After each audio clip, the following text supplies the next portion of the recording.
नहीं करूंगा डीले कोई ना दूंगा कोई बहाना, न्यूज का पिटारा खोलेगा हमेशा, योगी पीडिया को टॉप पे जो है पहुंचाना। थैंक यू भाई लोग, आप इतना प्यार देते हो, बट सब्सक्राइब करने में क्या मौत आती है तुमको पता नहीं। खैर वेल हेलो, मेरा नाम है योगी और हमारी मुलाकात बार बार होगी। सो द बंगाल फाइल्स आई और उसने अपने presentation, performance and story telling से बहुत ही सॉलिड इंपैक्ट क्रिएट किया। लेकिन जिसके लिए, जिस जगह के लिए ये मूवी बनाई गई थी, बंगाल की बात कर रहा हूं मैं, वही लोग इस मूवी को देख ही नहीं पा रहे। एंड इसी को मद्देनजर रखते हुए Indian motion pictures producers association ने अपना स्ट्रॉन्ग सपोर्ट दिखाते हुए सीधा ऑनरेबल पीएम नरेंद्र मोदी जी को लेटर लिख दिया, ये रिक्वेस्ट करते हुए कि आप इस पूरे मामले में इंटरवीन करें और वेस्ट बंगाल में लगे हुए इसके बैन को हटाए। साथ ही उन्होंने ये भी मेंशन किया कि ये कोई ऑफिशियल बैन नहीं है, The Bengal Files movie certified है बाय सीबीएफसी बोर्ड एंड सिर्फ वेस्ट बंगाल में ही इसको रेस्ट्रिक्ट किया गया है। एंड इस इनडायरेक्ट रेस्ट्रिक्शन से बंगाल की जनता, जिसको इसे देखने का राइटफुल हक है, वो छीना जा रहा है। बट स्टेट गवर्नमेंट इस पूरे मामले में चुप है। वेल इस पर ज्यादा टिप्पणी ना करते हुए बढ़ते हैं अगले न्यूज की तरफ। Salman Khan starrer battle of Galwan की शूटिंग अब ऑफिशियली स्टार्ट हो चुकी है, जिसके अपडेट देते हुए फोटो खुद भाईजान ने अपने सोशल मीडिया पर शेयर की है। रिपोर्ट्स की माने तो मूवी की main lead heroine Chitrangada Singh भी सलमान खान को ज्वाइन करने वाली है फॉर शूटिंग इन ले फॉर 15 डेज शेड्यूल। वैसे हीरोइन से याद आया, दिशा पटानी को साइन कर लिया गया है as a lead heroine in Imran Hashmi starrer Awarapan 2। Reports की माने तो मूवी का बैकड्रॉप गैंगस्टर वर्ल्ड का होगा end of course strong music इसका मेन अट्रैक्शन होगा। देखो भाई,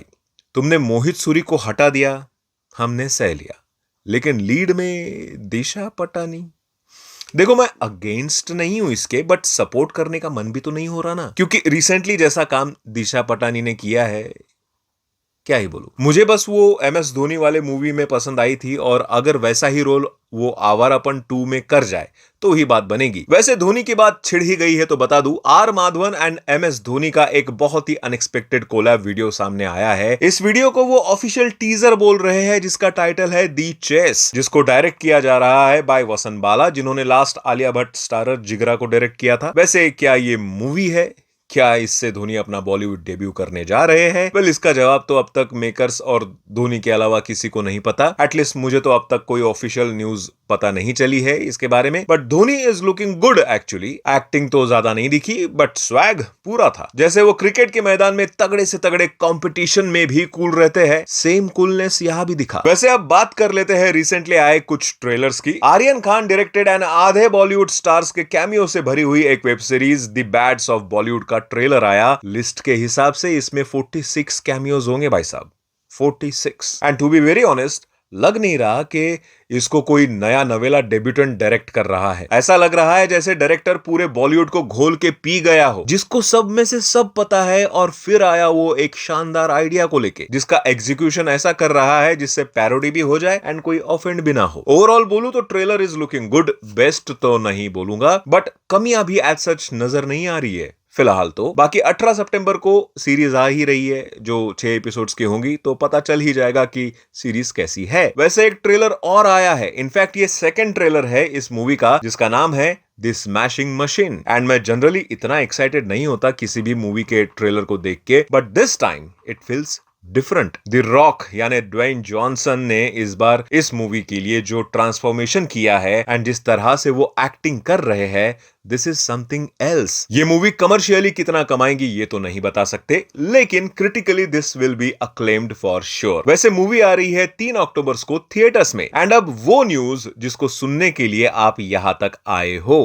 yes there is a major update regarding Krrish 4। Rakesh Roshan ने एक इंटरव्यू में बताया कि क्रिश 4 का pre production work full swing में चल रहा है एंड मूवी की शूटिंग 2026 के मिडल में कहीं स्टार्ट हो जाएगी। एंड अगर everything goes as planned, then movie को रिलीज भी किया जाएगा 2027 में, यानी अराउंड 2 साल में हमें ये फिल्म देखने को मिल ही जाएगी। वैसे क्रिश 3 आई थी 2013 में, भाई 12 साल तो ऑलरेडी हो गए हैं इसके सीक्वल का इंतजार करते करते, लेकिन कोई नहीं, आई होप जब भी आए तहलका मचा दे। वैसे तहलका से याद आया, आउट ऑफ नोवेयर आके लोका चैप्टर 1 ने सिर्फ 13 दिन में 202 करोड़ का कलेक्शन कर लिया भाई साहब। एंड हिंदी में डब होने के बाद अब तो ये नॉर्थ रीजन में भी अच्छी चल रही है। अभी भी। And I am pretty sure जैसा मैजिक महाअवतार नरसिम्हा ने किया कलेक्शन के मामले में, शायद लोका चैप्टर 1 उसको रिपीट भी कर दे। वैसे महाअवतार नरसिम्हा से भी एक बात बता दूं, जिस तरह इसने 3D एनिमेटेड वर्जन में आके अपना इंपैक्ट छोड़ा, सेम उसी तरह एक और 3D एनिमेटेड डिवोशनल मूवी आ रही है जिसका नाम होगा वायुपुत्र। एंड नाम से ही पता चल रहा है कि ये मूवी लॉर्ड हनुमान जी के ऊपर बेस्ड होगी, जिसको डायरेक्ट करेंगे चंदू मुंडेती, जिन्होंने कार्तिकेय 1 और 2 जैसे सुपर मूवीज को डायरेक्ट किया है। एंड इस मूवी को प्रोड्यूस कर रहे हैं नागा वामसी एंड साई सौजन्या। वैसे फिलहाल तो सिर्फ इसका पोस्टर ही आया है, बाकी details are still under covers. But movie की रिलीज डेट है दशहरा 2026, यानी नेक्स्ट ईयर, जो आएगी तेलुगु, हिंदी, तमिल, मलयालम एंड कन्नड़ा लैंग्वेजेस में। अब एनिमेशन इंडस्ट्री से आई महाअवतार नरसिम्हा के सुपर सक्सेस के बाद वायुपुत्र ही नहीं बल्कि नेटफ्लिक्स भी एनिमेशन सीरीज लेकर आ रही है कुरुक्षेत्र नाम से। एंड नाम से ऑब्वियस है कि ये सीरीज महाभारत पर बेस्ड होगी। फिलहाल इसका कोई टीजर ट्रेलर नहीं आया है, लेकिन ये सीरीज रिलीज होने वाली है 10 अक्टूबर को नेटफ्लिक्स पे, नेक्स्ट मंथ। खैर, हम भी बढ़ते हैं एपिसोड के लास्ट सेगमेंट की तरफ, जो है वन लाइनर अपडेट्स। गदर 2 की अच्छी खासी सक्सेस के बाद सनी देओल एक बार फिर से गदर के डायरेक्टर अनिल शर्मा जी के साथ वापस कोलैब करने जा रहे हैं फॉर न्यू फिल्म, जिसका टाइटल है कोल किंग। मूवी एक लार्जर देन लाइफ ड्रामा होगी जिसका बैकड्रॉप कोल माफिया के अराउंड होगा। एंड सोर्सेस की माने तो गदर 3 के भी ऊपर काम चल रहा है, जो अगेन एक big scale period action film होगी। यश स्टारर टॉक्सिक की अब धीरे धीरे बहुत सी अपडेट सामने आने लगी है। रिसेंट रिपोर्ट्स की माने तो उसकी स्टार कास्ट अब ऑलमोस्ट रिवील हो चुकी है। कियारा आडवाणी होगी फीमेल लीड, जो यश का लव इंटरेस्ट भी होगी। नयनतारा प्ले करेगी यश के सिस्टर का role. Tara Sutaria and Huma Qureshi kind of antagonist play करेंगे। Rukmini Vasanth, Akshay Oberoi and Sudev Nair is casted in pivotal role. Hollywood से एक्शन कोरियोग्राफर जे पेरी इस फिल्म के लिए काम कर रहे हैं, जिसकी ये कुछ फोटोज कुछ दिन पहले काफी वायरल भी हुई थी। अल्लू अर्जुन स्टारर पुष्पा 2 ने रिसेंटली सीमा अवार्ड में काफी नाम कमाया। एंड उसी अवार्ड शो में पुष्पा 3 के बारे में पूछे जाने पर खुद सुकुमारन ने कहा कि यस, पुष्पा 3 आएगी। So this is kind of first official announcement made for Pushpa 3. Farhan Akhtar starrer 120 Bahadur movie release से पहले ही कंट्रोवर्सी में आ गई है। रिपोर्ट्स की माने तो अहिर कम्युनिटी ने गुड़गांव में इसके टाइटल का स्ट्रॉन्ग विरोध करते हुए कहा कि फिल्म का नाम 120 बहादुर से 120 वीर अहिर किया जाए, ताकि अहिर कम्युनिटी को प्रॉपर जस्टिस मिले, क्योंकि जो बैटल इस मूवी में दिखाने वाले हैं उसमें अहिर ट्रूप्स का ही इन्वॉल्वमेंट था। भाई देखो, कंट्रोवर्सी से नाम बदनाम भले ही हो जाए, बट नाम तो फिर भी हो ही जाता है। If you know you know. बाकी वीडियो खत्म। उड़ते लिंक, उड़ते तीर से तुम भी बच के रहना। मिलते हैं अगले वीडियो में। बाय।